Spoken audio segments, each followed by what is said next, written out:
People feel that social business is just for IT businesses. No, it's for any business that works with knowledge work. Every business that depends on knowledge to do the job can live social networking and can embrace social business. And the other myth is that apparently social networking tools for the enterprise or social business as part of the journey and the vision can only apply to the large enterprise. No, it can apply to any kind of business. The smaller the business is, the richer the ecosystem, because what you do is instead of focusing on social business from just the inside, you can combine an ecosystem where you go and say inside the employees, with customers, with business partners, even with competitors. And that's why you build that ecosystem where anyone in the business, no matter how big, how small it is, can benefit from social business.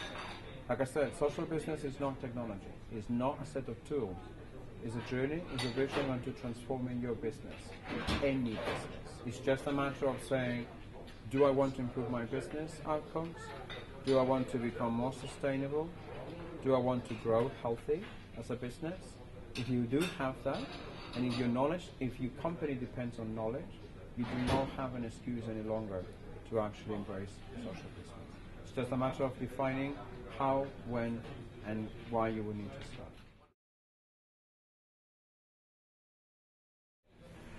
Well, some of the benefits of that social business transformation journey, you can pick it up from any angle that you want. There's so many benefits out there that I'm always keep telling people that there's always a benefit out there for everyone, right? So some of the benefits. First, you become a lot more engaged. You become a lot more permeable, which means that, the corporate silos that you had, all of a sudden they disappear or they become a lot more lenient. And that basically means that people will be able to share ideas much more openly, right? So innovation is accelerated tremendously, right? So if your company cares about innovation, that's one of the key benefits. The other key benefit is transparency, and openness.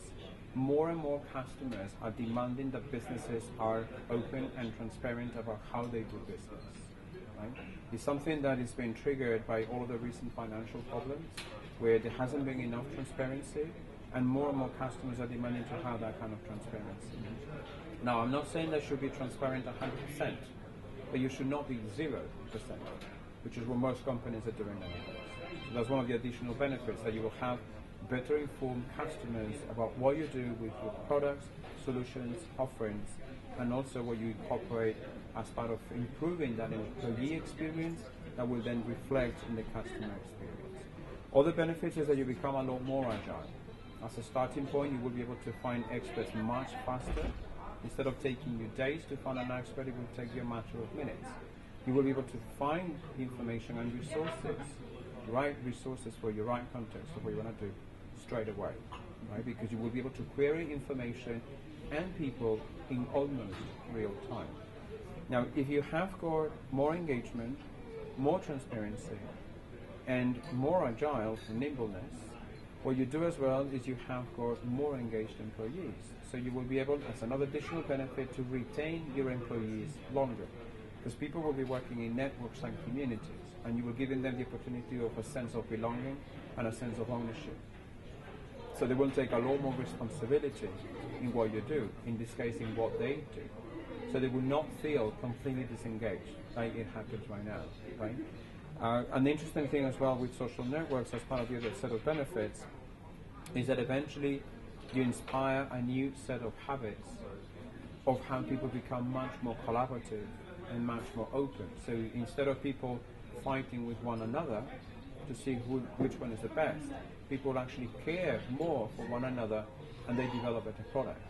And eventually what you do is you want to have people who delight your customers with your products and your solutions.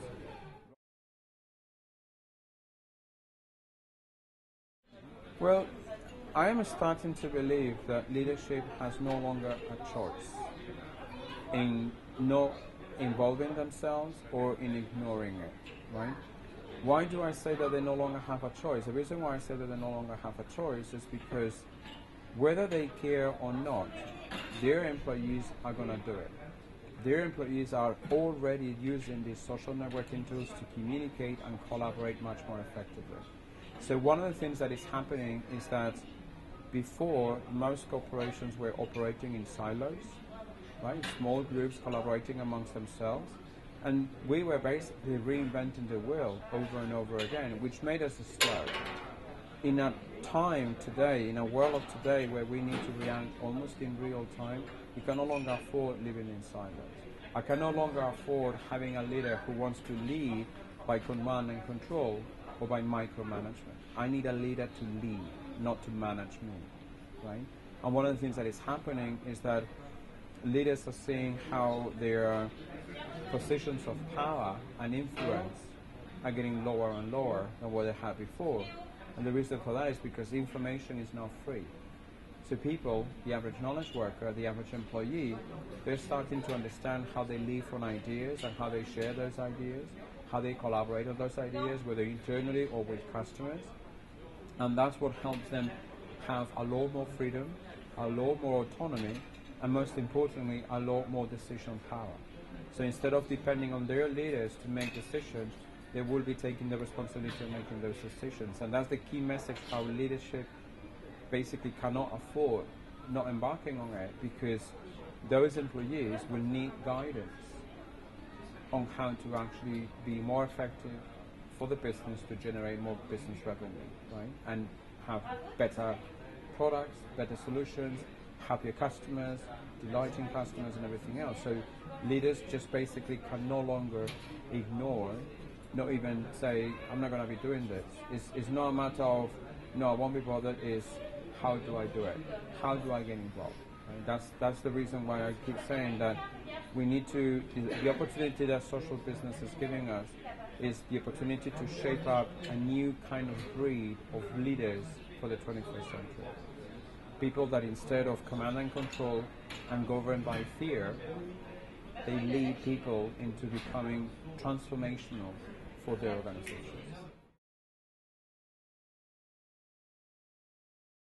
Well, there are, that I can think of, there are two big barriers. The other ones are just obstacles that you can just bypass very easily. Right? The main one is technology, is infrastructure. Right? Obviously, in order to provoke that business transformation, you need to make an investment so that people have got the right tool suite to make it happen. Right? It's not going to come for free, that's for sure. So you will need to make the effort to do investment and to provide the right platform, the right technology, with the right education resources and everything else. Some companies are doing it, and vast majority of companies are thinking that they can do it and get it for free. It's not going to happen for free. So that's one of the barriers. The main barrier though is culture, is corporate culture. Is, those companies who are open to knowledge sharing, to collaboration, will have it much easier than those who live in silos. If you look into corporate culture, one of the main issues that some companies have is that situation where people feel that knowledge is power. So if I share my knowledge, I share my power. And therefore what I do is I protect and I hoard my knowledge so that I'm the only one benefiting from that. Now when you're trying to enter with social business, and when you're trying to implement social networking platforms, that's a huge barrier, because people do not see the benefits right away, and they will question whether their corporate culture is ready to embark on that journey.